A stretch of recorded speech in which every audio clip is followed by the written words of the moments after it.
Good evening, and thank you for joining me for another Boring Books for Bedtime. I hope tonight's selection provides all the boredom your busy brain needs to quiet down and let you get some sleep.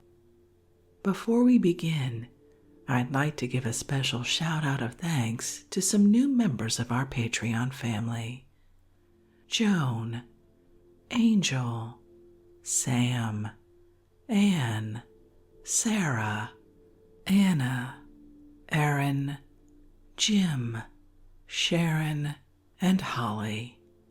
Thank you all so much for supporting this podcast. By becoming members of Patreon, you help us remain 100% listener-supported and ad-free for everyone, and it's very much appreciated. If you're interested in supporting Boring Books for Bedtime and finding out more about the perks available to subscribers, including exclusive episodes heard nowhere else, you'll find a link to Patreon in the show description. You'll also find a link to buymeacoffee.com, where you can support us with a one-time tip, no subscription required. I hope you'll take a moment to check them out.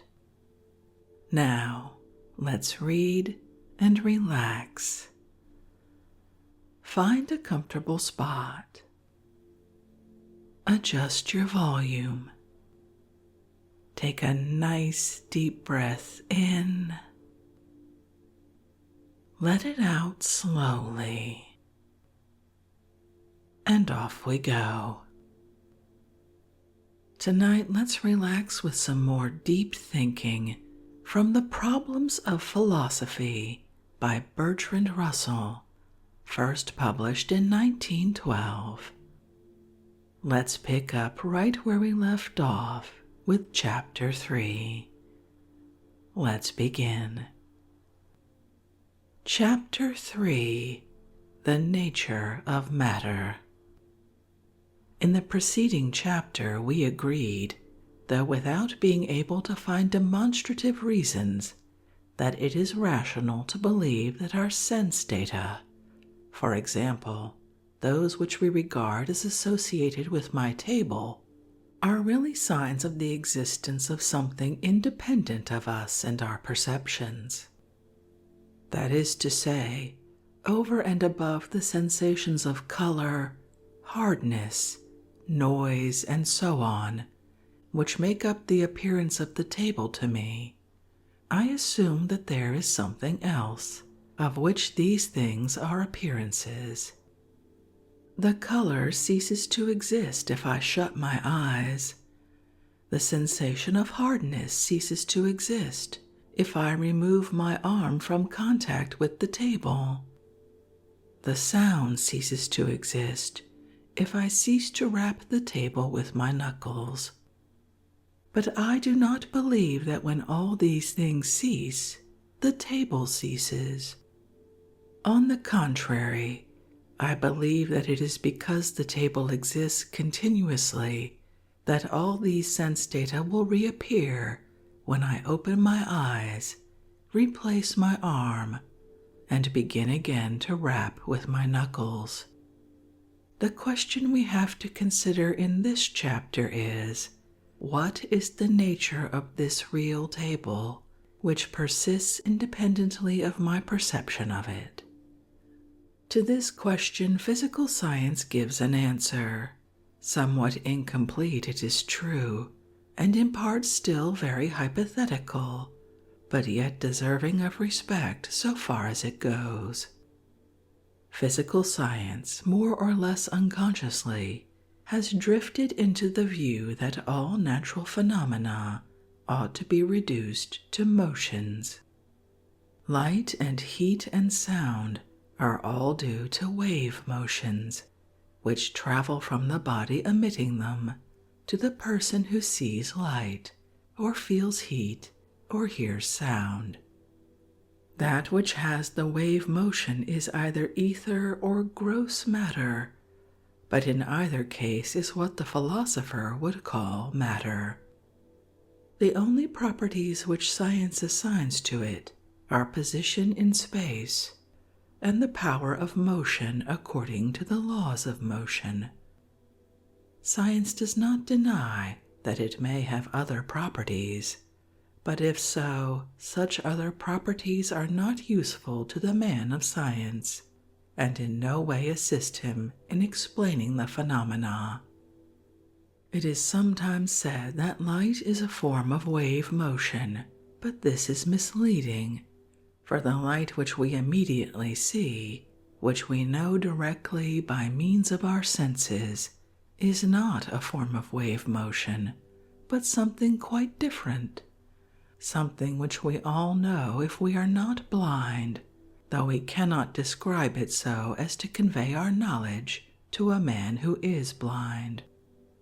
A wave motion, on the contrary, could quite well be described to a blind man, since he can acquire a knowledge of space by the sense of touch, and he can experience a wave motion by a sea voyage almost as well as we can.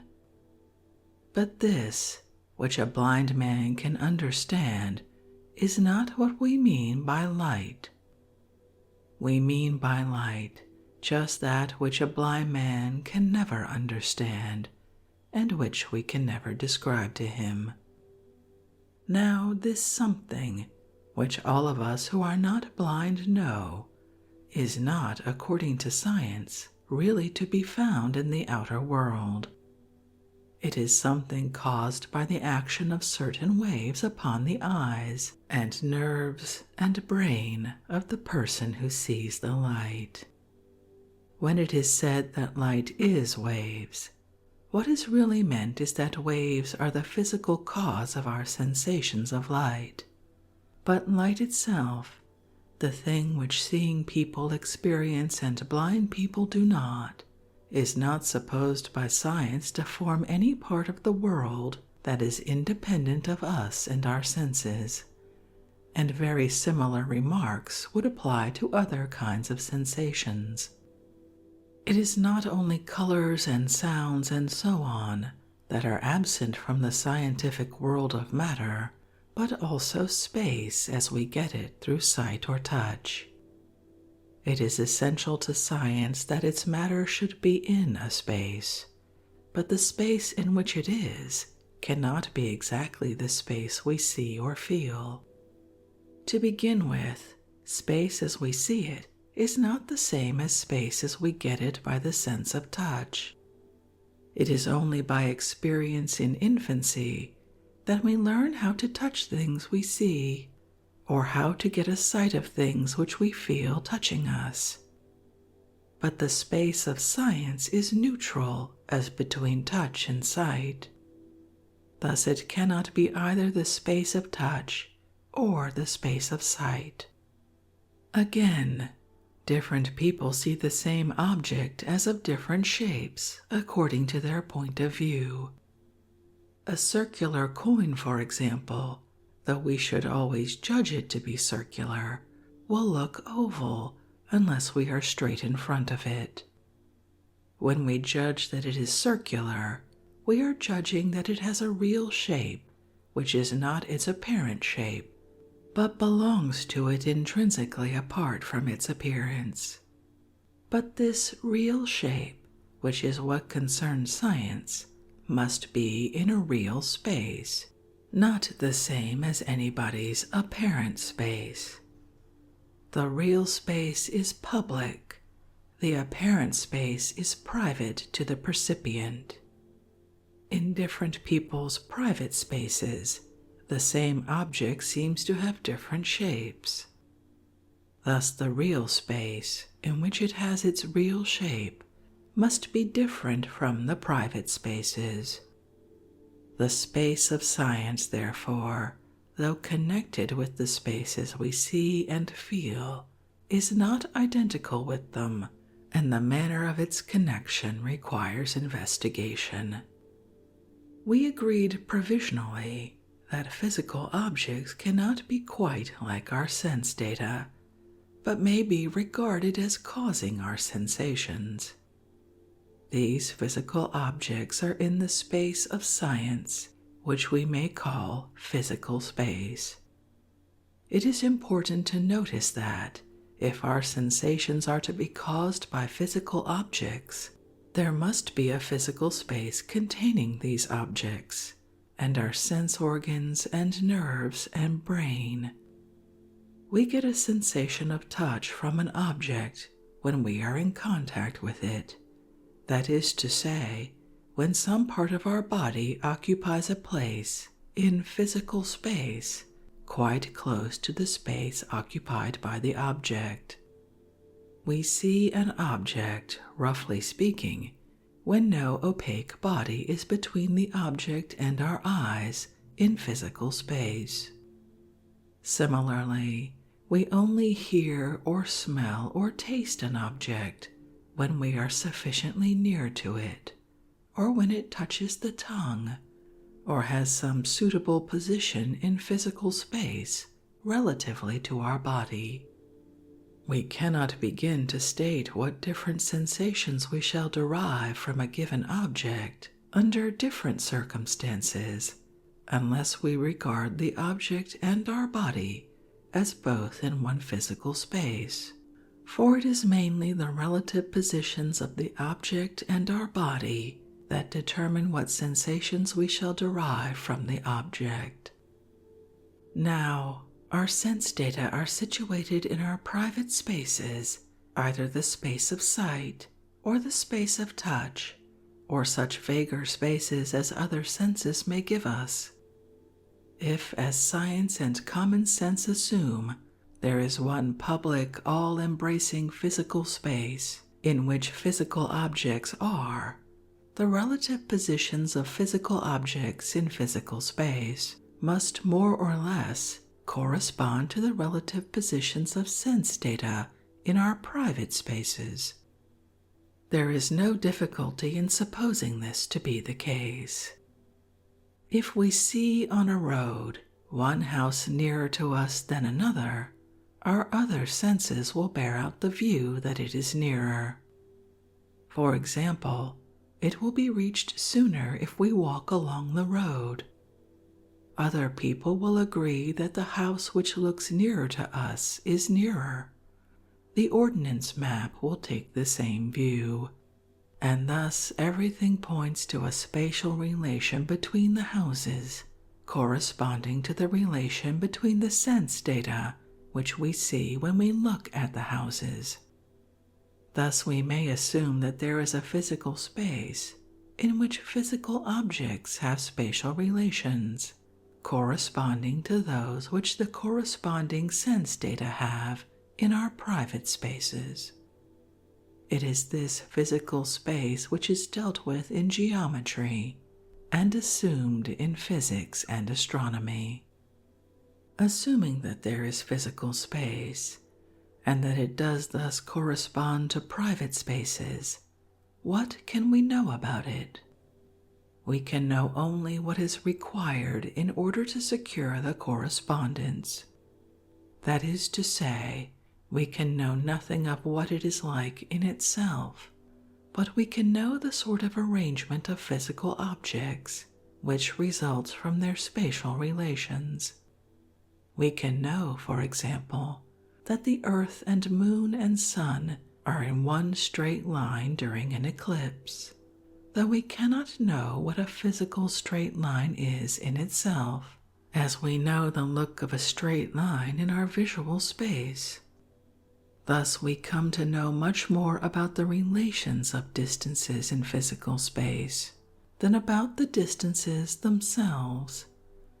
We may know that one distance is greater than another, or that it is along the same straight line as the other, but we cannot have that immediate acquaintance with physical distances that we have with distances in our private spaces, or with colors or sounds or other sense data. We can know all those things about physical space which a man born blind might know through other people about the space of sight. But the kind of things which a man born blind could never know about the space of sight, we also cannot know about physical space. We can know the properties of the relations required to preserve the correspondence with sense data, but we cannot know the nature of the terms between which the relations hold. With regard to time, our feeling of duration or of the lapse of time is notoriously an unsafe guide as to the time that has elapsed by the clock. Times when we are bored or suffering pain pass slowly. Times when we are agreeably occupied pass quickly, and times when we are sleeping pass almost as if they did not exist. Thus, insofar as time is constituted by duration, there is the same necessity for distinguishing a public and a private time as there was in the case of space. But insofar as time consists in an order of before and after, there is no need to make such a distinction. The time order which events seem to have is, so far as we can see, the same as the time order which they do have. At any rate, no reason can be given for supposing that the two orders are not the same. The same is usually true of space. If a regiment of men are marching along a road, the shape of the regiment will look different from different points of view, but the men will appear arranged in the same order from all points of view. Hence we regard the order as true also in physical space, whereas the shape is only supposed to correspond to the physical space so far as is required for the preservation of the order. In saying that the time order which events seem to have is the same as the time order which they really have, it is necessary to guard against a possible misunderstanding. It must not be supposed that the various states of different physical objects have the same time order as the sense data which constitute the perceptions of those objects. Considered as physical objects, the thunder and lightning are simultaneous. That is to say, the lightning is simultaneous with the disturbance of the air in the place where the disturbance begins, namely, where the lightning is. But the sense datum which we call hearing the thunder does not take place until the disturbance of the air has traveled as far as to where we are. Similarly, it takes about 8 minutes for the sun's light to reach us. Thus, when we see the sun, we are seeing the sun of 8 minutes ago. So far as our sense data afford evidence as to the physical sun, they afford evidence as to the physical sun of 8 minutes ago. If the physical sun had ceased to exist within the last 8 minutes, that would make no difference to the sense data which we call seeing the sun. This affords a fresh illustration of the necessity of distinguishing between sense data and physical objects. What we have found as regards space is much the same as what we find in relation to the correspondence of the sense data with their physical counterparts. If one object looks blue and another red, we may reasonably presume that there is some corresponding difference between the physical objects. If two objects both look blue, we may presume a corresponding similarity, but we cannot hope to be acquainted directly with the quality in the physical object which makes it look blue or red. Science tells us that this quality is a certain sort of wave motion, and this sounds familiar because we think of wave motions in the space we see. But the wave motions must really be in physical space, with which we have no direct acquaintance. Thus the real wave motions have not that familiarity which we might have supposed them to have, and what holds for colors is closely similar to what holds for other sense data. Thus we find that, although the relations of physical objects have all sorts of knowable properties derived from their correspondence with the relations of sense data, the physical objects themselves remain unknown in their intrinsic nature, so far at least as can be discovered by means of the senses. The question remains whether there is any other method of discovering the intrinsic nature of physical objects. The most natural, though not ultimately the most defensible hypothesis to adopt in the first instance, at any rate as regards visual sense data, would be that though physical objects cannot, for the reasons we have been considering, be exactly like sense data, yet they may be more or less like. According to this view, physical objects will, for example, really have colors, and we might, by good luck, see an object as of the color it really is. The color which an object seems to have at any given moment will in general be very similar, though not quite the same, from many different points of view. We might thus suppose the real color to be a sort of medium color, intermediate between the various shades which appear from the different points of view. Such a theory is perhaps not capable of being definitely refuted, but it can be shown to be groundless.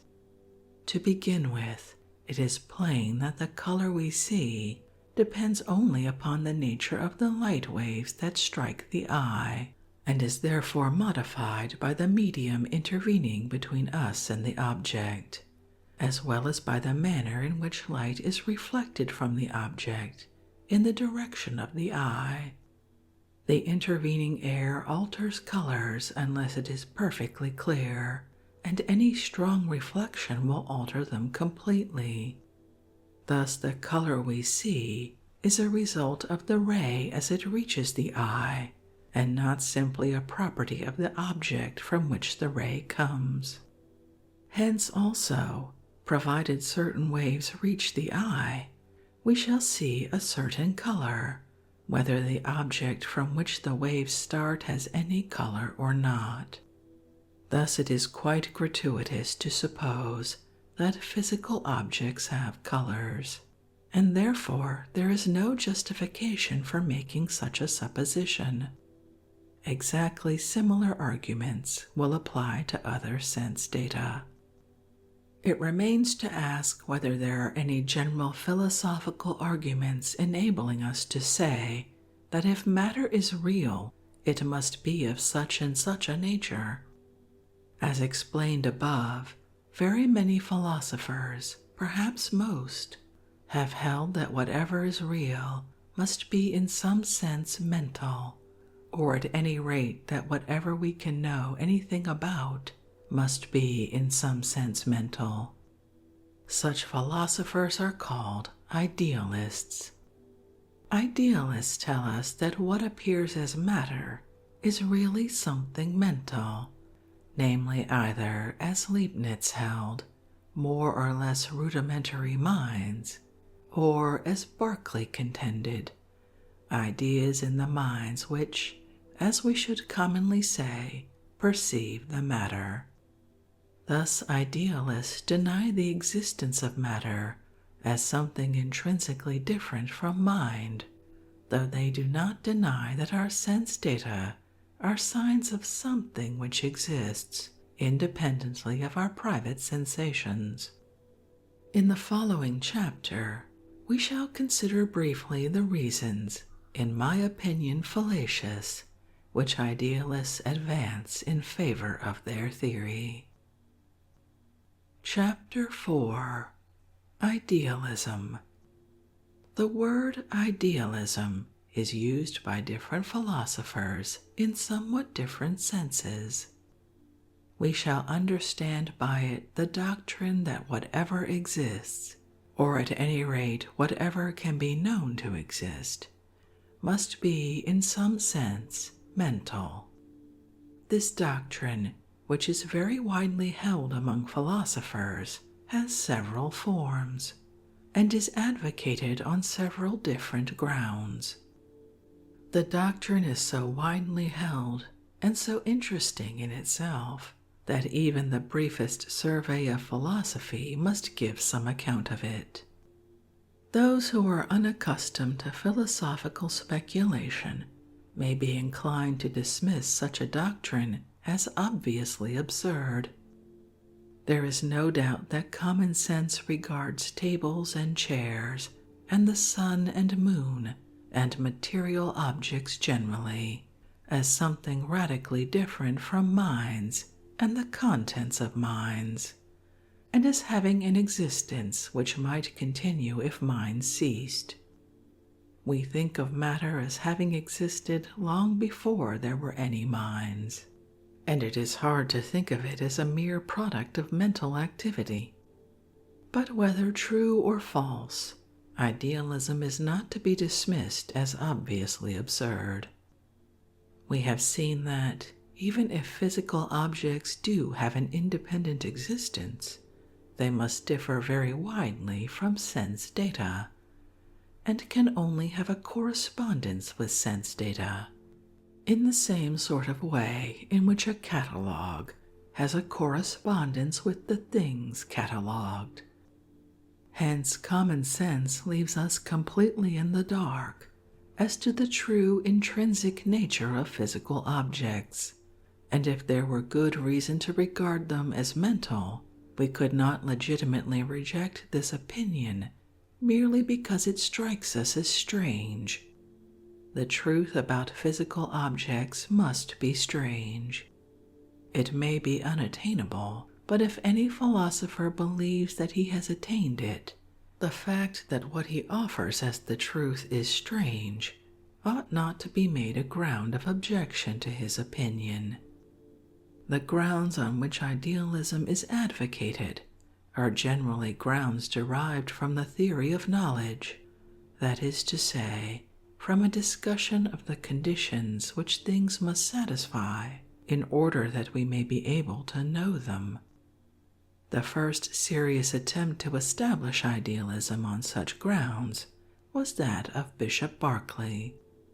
He proved that, by arguments which were largely valid, that our sense data cannot be supposed to have an existence independent of us, but must be, in part at least, in the mind, in the sense that their existence would not continue if there were no seeing or hearing or touching or smelling or tasting. So far, his contention was almost certainly valid, even if some of his arguments were not so. But he went on to argue that sense data were the only things of whose existence our perceptions could assure us, and that to be known is to be in a mind, and therefore to be mental. Hence he concluded that nothing can ever be known except what is in some mind, and that whatever is known without being in my mind must be in some other mind. In order to understand his argument, it is necessary to understand his use of the word idea. He gives the name idea to anything which is immediately known, as, for example, sense data are known. Thus, a particular color which we see is an idea, so is a voice which we hear, and so on. But the term is not wholly confined to sense data. There will also be things remembered or imagined, for with such things also we have immediate acquaintance at the moment of remembering or imagining. All such immediate data he calls ideas. He then proceeds to consider common objects, such as a tree, for instance. He shows that all we know immediately when we perceive the tree consists of ideas in his sense of the word, and he argues that there is not the slightest ground for supposing that there is anything real about the tree except what is perceived. Its being, he says, consists in being perceived. In the Latin of the schoolmen, its esse is percipi. He fully admits that the tree must continue to exist even when we shut our eyes or when no human being is near it. But this continued existence, he says, is due to the fact that God continues to perceive it. The real tree, which corresponds to what we called the physical object, consists of ideas in the mind of God. Ideas more or less like those we have when we see the tree, but differing in the fact that they are permanent in God's mind, so long as the tree continues to exist. All our perceptions, according to him, consist in a partial participation in God's perceptions, and it is because of this participation that different people see more or less the same tree. Thus, apart from minds and their ideas, there is nothing in the world, nor is it possible that anything else should ever be known, since whatever is known is necessarily an idea.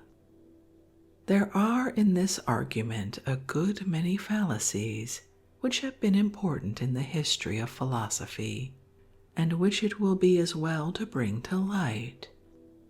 In the first place, there is a confusion engendered by the use of the word idea. We think of an idea as essentially something in somebody's mind, and thus when we are told that a tree consists entirely of ideas, it is natural to suppose that, if so, the tree must be entirely in minds. But the notion of being in the mind is ambiguous. We speak of bearing a person in mind, not meaning that the person is in our minds, but that a thought of him is in our minds. When a man says that some business he had to arrange went clean out of his mind, he does not mean to imply that the business itself was ever in his mind, but only that a thought of the business was formerly in his mind, but afterwards ceased to be in his mind. And so when Berkeley says that the tree must be in our minds if we can know it, all that he really has a right to say is that a thought of the tree must be in our minds. To argue that the tree itself must be in our minds is like arguing that a person whom we bear in mind is himself in our minds. This confusion may seem too gross to have been really committed by any competent philosopher, but various attendant circumstances rendered it possible. In order to see how it was possible, we must go more deeply into the question as to the nature of ideas.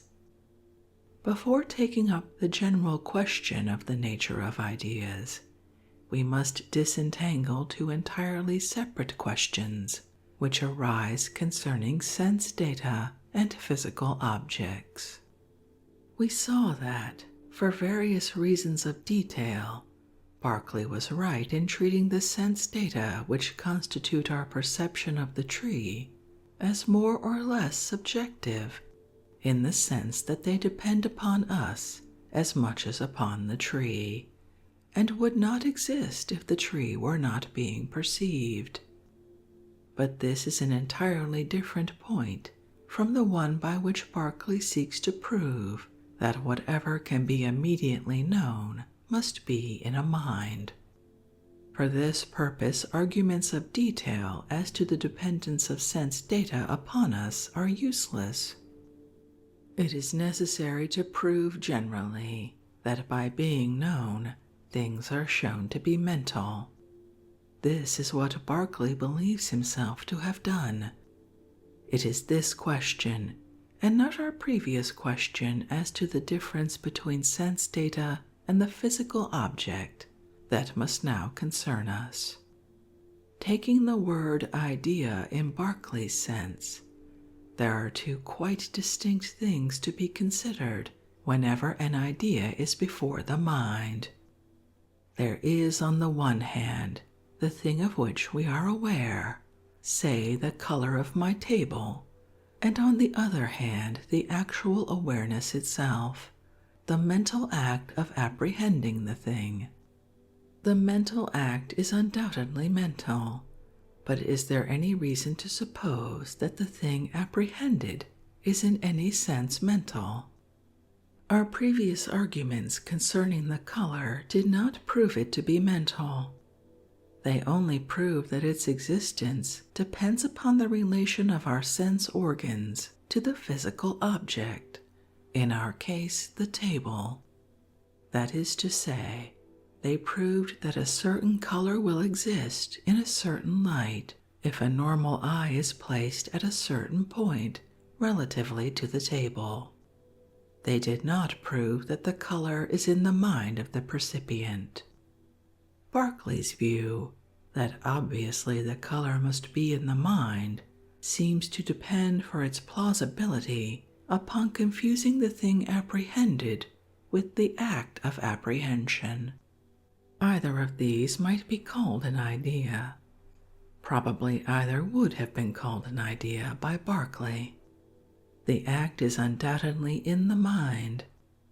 Hence, when we are thinking of the act, we readily assent to the view that ideas must be in the mind. Then, forgetting that this was only true when ideas were taken as acts of apprehension, we transfer the proposition that ideas are in the mind to ideas in the other sense, i.e., to the things apprehended by our acts of apprehension. Thus, by an unconscious equivocation, we arrive at the conclusion that whatever we can apprehend must be in our minds. This seems to be the true analysis of Berkeley's argument and the ultimate fallacy upon which it rests.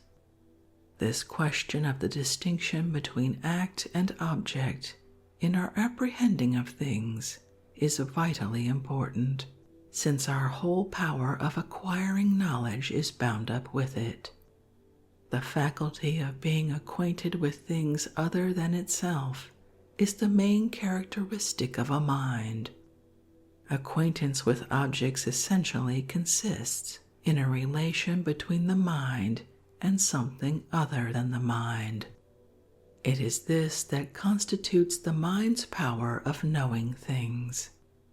If we say that the things known must be in the mind, we are either unduly limiting the mind's power of knowing, or we are uttering a mere tautology. We are uttering a mere tautology if we mean by in the mind the same as by before the mind, i.e., if we mean merely being apprehended by the mind. But if we mean this, we shall have to admit that what in this sense is in the mind may nevertheless be not mental. Thus, when we realize the nature of knowledge, Berkeley's argument is seen to be wrong in substance as well as in form, and his grounds for supposing that ideas, the objects apprehended, must be mental, are found to have no validity whatever. Hence his grounds in favor of idealism may be dismissed. It remains to see whether there are any other grounds. It is often said, as though it were a self-evident truism, that we cannot know that anything exists which we do not know. It is inferred that whatever can in any way be relevant to our experience must be at least capable of being known by us.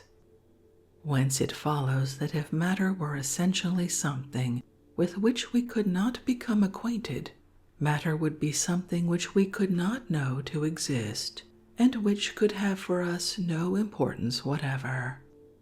It is generally also implied, for reasons which remain obscure, that what can have no importance for us cannot be real, and that therefore matter, if it is not composed of minds or of mental ideas, is impossible and a mere chimera. To go into this argument fully at our present stage would be impossible, since it raises points requiring a considerable preliminary discussion, but certain reasons for rejecting the argument may be noticed at once.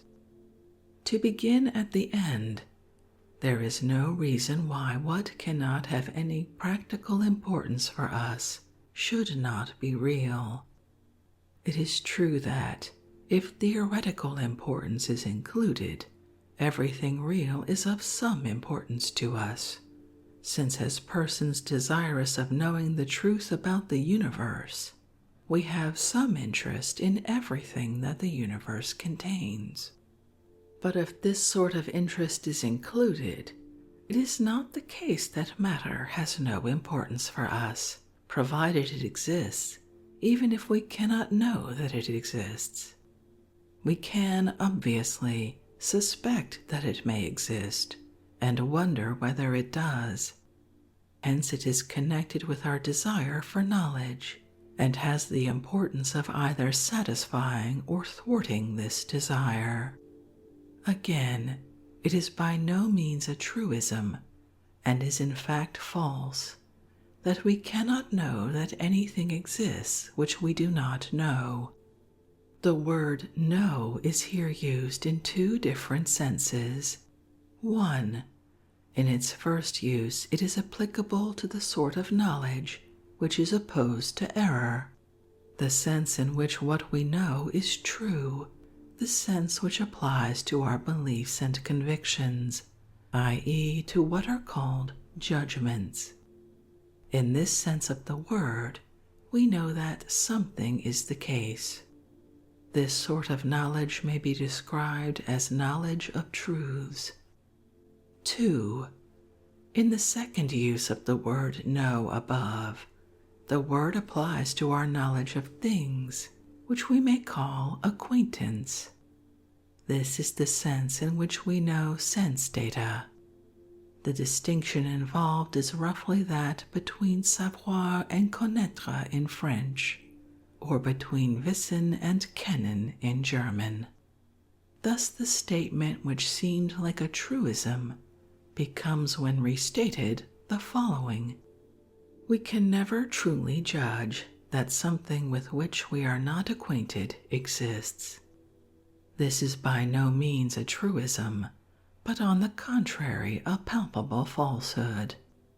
I have not the honor to be acquainted with the Emperor of China, but I truly judge that he exists. It may be said, of course, that I judge this because of other people's acquaintance with him. This, however, would be an irrelevant retort, since if the principle were true, I could not know that anyone else is acquainted with him. But further, there is no reason why I should not know of the existence of something with which nobody is acquainted. This point is important and demands elucidation. If I am acquainted with a thing which exists, my acquaintance gives me the knowledge that it exists. But it is not true that, conversely, whenever I can know that a thing of a certain sort exists, I or someone else must be acquainted with the thing. What happens in cases where I have true judgment without acquaintance is that the thing is known to me by description, and that in virtue of some general principle, the existence of a thing answering to this description can be inferred from the existence of something with which I am acquainted. In order to understand this point fully, it will be well first to deal with the difference between knowledge by acquaintance and knowledge by description, and then to consider what knowledge of general principles, if any, has the same kind of certainty as our knowledge of the existence of our own experiences. These subjects will be dealt with in the following chapters. And at that convenient break, I think we'll end this evening's reading from The Problems of Philosophy by Bertrand Russell. As has been the case with this book so far, I'm going to have to go back and read that again. I'm not quite sure I understand, but it was interesting nonetheless. I hope you enjoyed that as well.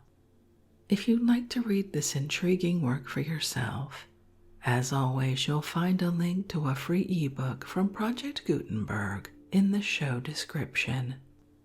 If you'd like to connect, suggest a boring book you'd like to hear read, or request more from one we've already started, you can drop me an email via our website, www.boringbookspod.com.